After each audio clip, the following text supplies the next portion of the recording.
Good evening and welcome back. Settle in. Lower the lights if you'd like. There is nothing here you need to do tonight. Only listen and let the world grow quiet around you. Tonight, the long road we have been travelling reaches its destination. For 60 years and more, Portugal has been feeling its way down the coast of Africa, cape by cape, pillar by pillar, while its rivals chased a shortcut across the Western Ocean and found instead a new world in the way. Now at last everything is ready. The charts, the winds, the spies' reports from the pepper markets, the Great Cape rounded and named for Good Hope. All that remains is the voyage itself, and it will be like nothing ever attempted. 2 years and 24,000 miles, months at a stretch out of sight of land, through seas no European has ever crossed, to a coast where no one is waiting to welcome them. Commanded by a man about whom history remembers two things above all. He finished what a nation had begun, and he was, when crossed, utterly without mercy. This is the story of Vasco da Gama and the sea road to India. 10 years passed between Diaz rounding the Cape and the fleet that finally used it. A strange, pregnant pause. King João II, who had willed the whole project forward, spent his last years distracted by Columbus's noisy claims, by the haggling at Tordesillas, and by his own failing health. He died in 1495 with the great voyage still unmade. It fell to his young successor, King Manuel, called, with the luck of timing, the fortunate, to reach out and pick the fruit 2 generations had grown. The preparation was everything the age had learned distilled. 4 vessels were built or fitted for the task under Bartolomeu Diaz's own eye. Not nimble caravels this time, but stouter, roomier square riggers. The São Gabriel and São Rafael, chief among them, built to carry stores for years and guns for arguments. Their holds went down, packed with the accumulated intelligence of the enterprise. The latest charts, tables of the sun's declination, so that pilots could find their latitude south of the equator where the pole star sank away. The reports of the spy Pero da Covilhã, who had walked the markets of Calicut and mapped the monsoon world in secret. Aboard went interpreters in Arabic, trade goods, 3 years of biscuit, and about 170 men, few of whom would see the River Tagus again. Among the crews, quietly, were a dozen or so men of a special category the Portuguese called degradados.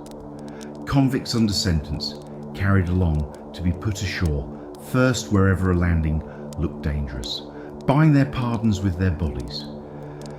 It tells you everything about how the age priced these voyages. There were tasks aboard considered too dangerous for sailors. On an expedition where 2 men in 3 would die anyway. Their names are mostly lost. One of them, set ashore alone at Calicut, will open the door to India in a moment. To command, the king passed over the obvious choice. Diaz himself, who was given only an escort commission part way, and named a man in his late 30s, with little famous seafaring behind him. Vasco da Gama, a minor nobleman from the port town of Sines, trained in the court's hard school of missions and reprisals. History has puzzled over the choice ever since, but the king was not hiring a discoverer, the road was discovered. He was hiring an ambassador who could not be frightened and would not be cheated. A man of iron patience and sudden, calculated violence. In that, as we shall see, he chose exactly. They sailed on the 8th of July, 1497, after a night of vigil in a chapel Prince Henry had built, walking to their boats in procession through a weeping crowd. The Portuguese had a name for the beach where such processions ended: the Shore of Tears. What da Gama did next was the boldest single act of navigation the world had yet seen. Bolder, mile for mile, than Columbus's crossing 5 years before. Past the Cape Verde Islands, instead of creeping down the African coast against current and calm, as every expedition before him had done, he took his fleet out into the open South Atlantic, swinging west and south in an enormous arc, so far west that he passed within a few hundred miles of a Brazil no European yet knew existed, hunting the great wheel of the southern winds that would sling him back east toward the Cape. It was the Volta do Mar of his grandfather's generation, scaled up to half an ocean on pure dead reckoning. How do you hold a course for a season with no land and no clocks? By ritual mostly. Each noon, weather allowing, the officers shot the sun's height with astrolabe or quadrant, a swinging brass ring on a heaving deck, read to a degree if God was kind, and worked their latitude from the new printed tables. Longitude was pure guesswork, speed judged by eye and by the log, courses summed on a traverse board, peg by peg, watch after watch, the whole voyage a running sum of educated hope. The fleet scattered by night and found itself by morning with lanterns and gunshots, and through it all the pilots kept their private notebooks. For a good rudder of this ark would soon be worth more than its weight in pepper, and pilots knew it. For 3 months and more than 5,000 miles, the fleet saw nothing but water, no landmark, no soundings, only the compass, the log line, the sun at noon, and the slow arithmetic of faith. When at last they raised the African coast again, in early November, they were a few days' sail north of the Cape of Good Hope. As a feat of navigation, it was almost indecently good, and it set the pattern. To this day, sailing craft bound south ride. The Ark da Gama drew in 1497. 93 days out of sight of land. That great loop cost nearly 3 times Columbus's crossing, and the longest passage in the open ocean any crew had yet endured. Think what that asks of 90-year-old navigation. No landmark, no soundings. The pilots working with quadrant and hourglass, and the memory of Dias's latitudes, holding a course through weeks of empty ocean toward a coastline none of them had seen, on the theory that the winds of the whole South Atlantic turn like a wheel. When at last they raised land, within a day's sail of where the pilots had reckoned, it vindicated something larger than one voyage. The ocean itself had a machinery, and men had learned to ride it. Every Indiaman for the next 3 centuries would sail da Gama's loop. They made their first African landfall at a wide bay north of the Cape and lay there a week, careening the ships, mending the sails, taking on water, among people who kept cattle and dressed in skins, with whom relations ran the whole gamut of the age in miniature. Curiosity, small trade, a misunderstanding over water, and a scuffle that left the commander himself with a spear graze in the leg.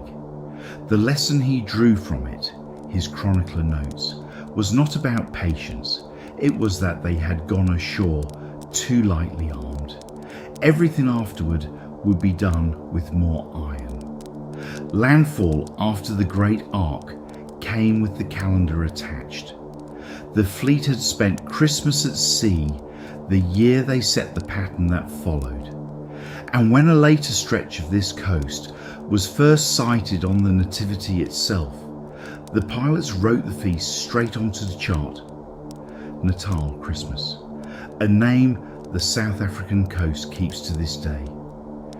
The ages maps are strewn with its liturgical calendar.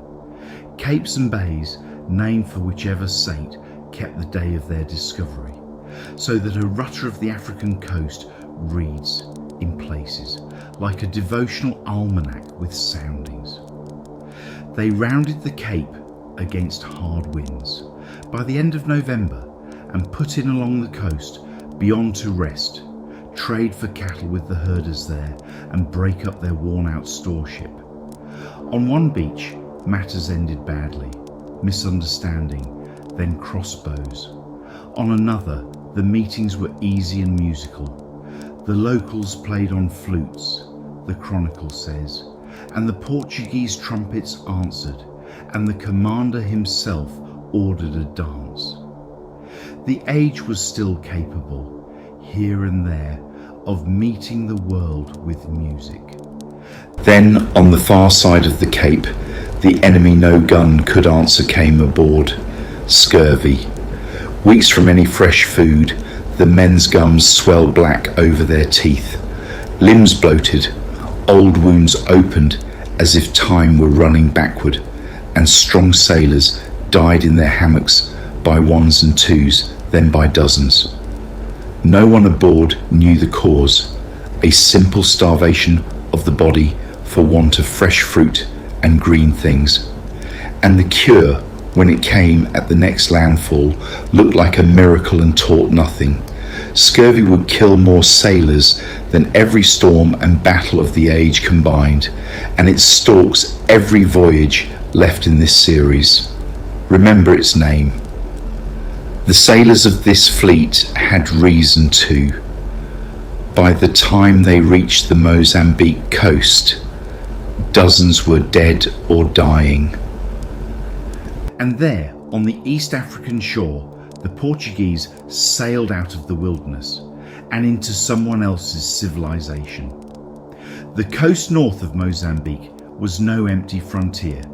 It was the Swahili world, a chain of wealthy stone-built trading cities: Sofala, Kilwa, Mombasa, Malindi, Muslim, literate, cosmopolitan, plugged for centuries into the monsoon commerce of the Indian Ocean, their harbours full of ocean-going dhows, their markets moving gold and ivory, cottons and porcelain. Chinese porcelain, some of it, old stock from the days, within living memory, when Zheng He's treasure fleets had anchored off these very towns.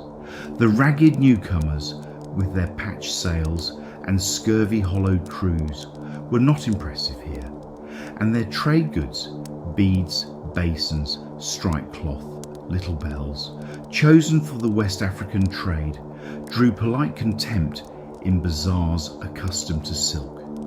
It is worth pausing on what these towns were, because the Portuguese chronicles themselves could not quite hide their surprise. Kilwa, the greatest of them, sat on its island like a stone dream, a palace of 100 rooms with an octagonal bathing pool, a great mosque vaulted in coral stone, merchants who wrote contracts and letters of credit, sultans who minted their own coins. These cities had been trading with India and Arabia since before Portugal existed as a kingdom. The newcomers had not discovered this ocean in any meaningful sense. They had walked, unannounced and underdressed, into the middle of someone else's centuries-old market. And their chief novelty, the thing the Indian Ocean had never organised itself around, was mounted on their gun decks. One quiet detail from that coast has charmed historians ever since. At Mozambique Island, the Sultan came aboard, and unimpressed by the strangers' trade goods, the hawk bells and wash basins that had bought goodwill on the west coast were an insult in a port that handled Gujarati silks, asked what they had actually come with. And somewhere in these exchanges, the Portuguese grasped with sinking clarity that they had crossed half the world to arrive at the poor end of a rich man's market. The degradados earned their passage here too. It was to such shores that the convicts were sent ashore first, expendable feelers into every unknown town, and one of them, put ashore at Calicut months later, would be greeted in the street, to universal astonishment, in Castilian. Two Tunisian merchants, a world away from home, asked him what the devil had brought Portuguese to India. The first recorded European words spoken to them in India were, roughly, "May the devil take you. What brought you here?" The answer given, "We came in search of Christians and spices," is the whole age in 7 words. The mutual misreadings began at once, and this time the story's violence starts small and early. At Mozambique Island, the Sultan first took the strangers for fellow Muslims, and was gracious. When their true colours emerged, grace evaporated, pilots deserted, skirmishes followed, and Da Gama, leaving, turned his guns on the town. At Mombasa, forewarned, the ruler tried, by most accounts, to lure and board the ships. The Portuguese, for their part, extracted their intelligence by dripping boiling oil on the skin of captured men. It is ugly, and it was. Suspicion answering suspicion, cruelty answering fear, two trading worlds meeting at their worst. Then, at Malindi, a city locked in rivalry with Mombasa, whose Sultan saw at once the useful thing about an enemy's enemy. The voyage finally found its welcome and its missing piece. 9 days of feasts and embassies, and more precious than any feast, a pilot, a master of the monsoon routes, put aboard to carry the fleet across the last ocean. Later, legend tried to make him the most famous Arab navigator of the age. The sober records say only that he was excellent, and probably Gujarati. Whoever he was, he did in 27 days what 60 years of Portuguese effort had crawled toward. On the southwest monsoon, the fleet ran straight across the Indian Ocean, and on the 20th of May, 1498, dropped anchor before the green Malabar coast, off the city of Calicut. The pilot's craft deserves its own sentence of respect. The monsoon crossing was not a feat of daring, but of timing, knowledge refined over 1,000 years by Arab, Persian, Indian and Swahili seamen, of exactly when the great wind turns, how it sets week by week, which stars to keep on which bow. The Indian Ocean had its own sciences, its own star lists and pilot manuals, older than anything in the sea chests of Europe. Da Gama's genius was to know precisely what he did not know, and to acquire it by diplomacy at Malindi and elsewhere when he judged it necessary by force. Pause a moment on what the fleet was borrowing, because we have met this wind before. The monsoon system the pilot commanded, out with the southwest wind of summer, home on the northeast wind of winter, was the same great engine that had carried Zhenghe's treasure fleets to this very coast within living memory of the oldest men in Malindi. Chinese porcelain still sat in the town's fine houses. The ocean's pilots still worked the routes the Bauschman had sailed. Da Gama's 3 battered ships were, in effect, merging onto a superhighway that had run for 1,000 years. The newest and smallest traffic on it. The revolution was not the road. It was where this traffic came from and what it would eventually bring. About that pilot, one legend needs gentle correcting, because you will meet it in books. For a century it was repeated that the man who guided Da Gama across was Ahmad ibn Majid himself, the most celebrated Arab navigator of the age, author of the great sailing treatises of the Indian Ocean, and that he later cursed his own role in letting the Franks in. Modern scholarship has quietly dismantled the identification. The sources closest to events say only a pilot of Gujarat. It says something about the crossing's importance that both civilizations wanted its guide to be a legend. The truth is better. The ocean's ordinary professional knowledge was so deep that an unnamed working pilot could carry a fleet across it as a matter of routine. Ashore, the first Portuguese scout was met by two astonished Tunisian merchants who spoke Castilian and whose greeting deserves to be remembered word for word. May the devil take you. What brought you here? The answer he gave has outlived them all. We come in search of Christians and of spices. Calicut was everything the spies had promised. One of the great free ports of the earth, where the pepper of the Malabar hills met the ships of Arabia, Persia and beyond, under a Hindu ruler whose title the Portuguese wrote as the Zamorin, and whose wealth made Lisbon look provincial. The landing itself had its comedy of protocol. The beach where they came ashore at Capad, north of the city, is marked today by a small monument. What the Zamorin's people made of the visitors is preserved in the expedition's own chronicle, and the astonishment ran both directions. The Portuguese were led through a countryside more populous than Portugal itself, fed at a chief's house on rice and excellent fish, jostled by crowds so thick their escort had to beat a path. Curious, friendly crowds, the chronicler notes, who pressed water and fruit on the strangers. First contact between Europe and India, after all the centuries of imagining, smelled of monsoon rain and fried fish, and was conducted largely by smiling. The visitors misread it magnificently.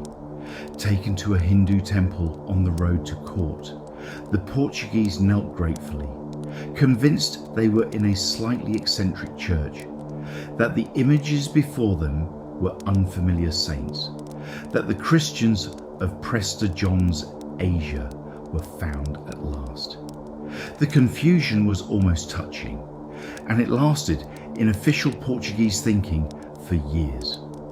The procession to that audience was its own small epic. The commander carried in a palanquin through roads lined with curious thousands, the escort sweating in armour through the Malabar heat. A stop at that temple along the way, trumpets and bombards answering the crowd's drums. Whatever else the Portuguese lacked, they understood theatre. So did the Zamorin, whose court received them amid such casual splendour. The beetle bearer with his silver basin, the councillors in gold-hilted dignity, the throne room's cool dim vastness, that the visitor's chronicle goes quiet and simply stares. The economics were misread just as badly, and that had consequences. Granted his audience, carried through crowds in a palanquin, received by a king reclining on green velvet beneath a gilded canopy. Da Gama presented Portugal's gifts: striped cloth, hats, strings of coral, wash basins, sugar, oil and honey. The Zamorin's officers looked at the pile and laughed out loud. The poorest merchant from Mecca, they told him, gave more. The King of Portugal's ambassador, if he was truly an ambassador, could surely offer gold. The Muslim merchant community, correctly reading the strangers as a mortal threat to their trade, worked the court against them. The Portuguese, correctly reading the hostility and incorrectly reading everything else, concluded treachery. There were detentions ashore, hostages taken afloat, a tense standoff of weeks, and in the end, a kind of grudging, profitable stalemate. The fleet was allowed to trade, its holds filled slowly with pepper and cinnamon, and at summer's end, da Gama sailed. Without the treaty he had wanted, with cargo worth many times the cost of the expedition, and with a parting letter from the Zamorin to the King of Portugal that was, in the circumstances, remarkably civil. The trading months themselves settled into a strange rhythm. The Portuguese opened a house ashore. Ordinary sailors, given leave by turns, wandered the markets, swapping shirts and copper for handfuls of cloves and cinnamon. Each man his own tiny spice merchant, laying up a private fortune of a few pounds weight. Townspeople came aboard the ships to stare and stay to eat, and the fleet, the chronicle admits, fed all comers rather than lose the goodwill. Pepper and ginger came down to the beach in a slow, haggled trickle. It was not the triumphant treaty embassy the king had scripted. It was something more familiar to the ocean's older hands. A hard first season in a sceptical market. Then he made the voyage's one great fatal mistake. Against local advice, he sailed for Africa in early October, into the teeth of the turning monsoon. The crossing that had taken 27 days coming out took 132 going home. The wind died, then fought them, the water went foul, and scurvy came back through the crews like a fire through dry grass. 30 men died in that one crossing. By the time the fleet crawled back to Malindi in January, there were not enough sound men to work 3 ships. So they burned the San Rafael on the African shore, took her people aboard the survivors and her figurehead home as a relic. Of about 170 men who had left Lisbon, 55 came back. Among the dead was the captain of the San Rafael, the commander's own brother, Paulo, who had been the voyage's gentlest spirit. Da Gama buried him in the Azores on the way home, and came up the Tagus in the autumn of 1499, a conqueror in mourning. The arithmetic behind the celebration deserves its plain statement. The pepper in those battered holds had been bought on the Malabar coast for a fraction of its Mediterranean price. Even after 2 years, 2 oceans and 2/3 of the cruise, the voyage, by the reckonings historians repeat, returned its costs many times over. Within a decade, Portuguese pepper was underselling Venice's at scale. The Rialto spice merchants, whose whole world ran through Alexandria and the middlemen of centuries, watched their monopoly evaporate into the Atlantic. Venice seriously debated digging a Suez Canal 400 years early. The Doge's men had seen the future in one sentence of the dispatches. The road did not run through them anymore. Lisbon went mad all the same. Bells, processions, titles, Admiral of the Sea of India, and a king who signed himself, with a flourish at Venice's expense, Lord of the Conquest, Navigation and Commerce of Ethiopia, Arabia, Persia and India. In the counting houses of Venice, men read the dispatches and understood at once what it meant. The spice road through Egypt and the middlemen of centuries had just grown a competitor that paid no tolls. One Venetian diarist wrote that when the news was confirmed, the whole city felt it like the loss of a war. What followed the discovery is a darker story, and it belongs to the account as surely as the seamanship.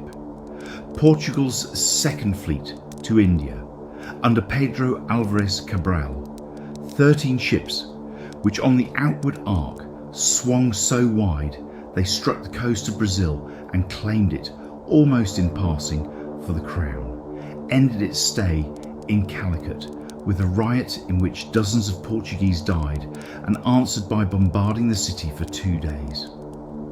When the Third Great Fleet sailed in 1502, its command went back to Da Gama. now an admiral with a score to settle and instructions that amounted to armed monopoly. The pepper trade was to be Portugal's, and the old traffic to the Red Sea strangled. The second voyage announced the new dispensation on the African coast before India ever came in sight. At Kilwa, the golden city of the Swahili chain, which had snubbed the Portuguese 3 years before, da Gama anchored his war fleet in the harbour, summoned the emir aboard and put the choice to him with guns run out. Tribute to the King of Portugal, or the city burned. Kilwa paid, and the gold of that tribute went home to become, of all things, a work of art. King Manuel had it wrought into a great monstrance for the Jeronimos monastery, a masterpiece of Portuguese goldsmithing that sits in a Lisbon museum to this day. Radiant and beautiful, its metal the price of one African city's humiliation. Empires are like that. The loveliest objects often have the plainest receipts. The instrument of the new order was, of all things, a piece of paper. The cartaz, a pass, sold cheap in Portuguese ports, that every ship on the ocean was now required to carry, and any ship found without one was lawful prize, her cargo forfeit, her crew at the captor's mercy. With a few dozen warships and a chain of forts, Portugal had, in effect, declared the open sea private property and monetised the right to sail it. Nothing like it had ever been attempted on the monsoon ocean, where the water had belonged to everyone.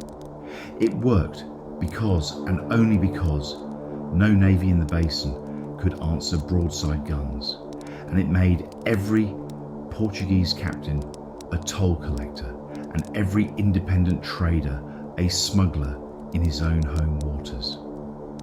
The 1502 fleet also planted something that outlasted its cruelties: the patrol. Da Gama left behind a small standing squadron under his mother's brothers, the Sodre uncles, the first permanent European naval force in Asian waters. With orders to guard the new allies and strangle Calicut's trade. The uncles preferred private plunder, sailed off to loot shipping at the mouth of the Red Sea, and were repaid by the sea itself. A storm their local pilots warned them of smashed the squadron on the Omani coast, and Vicente Sodre drowned with his ill-gotten cargo. Divers found the wreck site 5 centuries later, and from it came, among the coins and cannonballs, the oldest ship's astrolabe ever recovered. The very instrument, more or less, this episode's images show. Archaeology sometimes fishes the story's morals out of the sea. He did not sail into that ocean friendless. That was the other half of the new method. The Zamorin's rivals down the coast, the Rajas of Cochin and Cananor, long in Calicut's shadow, saw in the newcomers' guns the same useful thing Malindi's Sultan had seen, and opened their harbours. Portugal's empire in the east would be built exactly this way, lever by lever, never conquering the great powers, but slotting itself into every local rivalry the coast already had, fought by treaty, by marriage of convenience, until the map was studded with allies who had each, for excellent local reasons, helped the newcomer master them all. He executed those instructions with a cold thoroughness that appalled even some of his own chroniclers. Off the Indian coast, his squadron stopped the Mîrî, a great pilgrim ship homeward bound from Mecca, carrying merchants of Calicut with their wives and children, several hundred souls. Da Gama took her cargo, resisted every offer of ransom through days of negotiation, and then had the ship burned with her people aboard, the chronicle of an eyewitness recording, with horror that survives translation, the women holding up their jewels and their infants to beg mercy that did not come.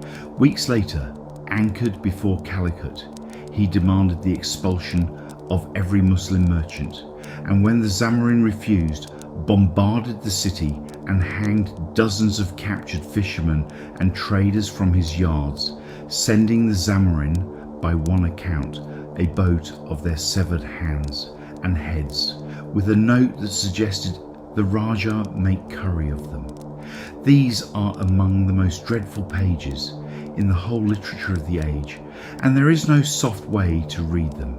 We will not try.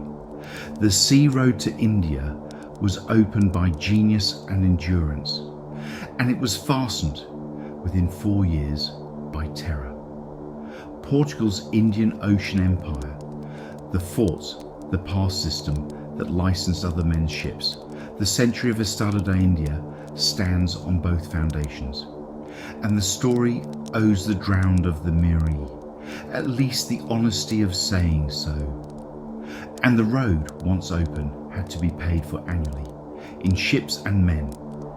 Each spring, the Carreira da Índia, the India Run, left Lisbon, the largest merchantman in the world, out past the Cape on da Gama's arc, 6 months or more each way, racing the monsoon calendar. It became the deadliest regular voyage on earth. Storms off the Cape took whole fleets. Scurvy took whole crews.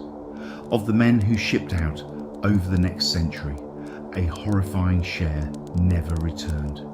Portugal, a kingdom of scarcely more than 1 million people, poured its youth down that ocean road year after year and considered the pepper worth it.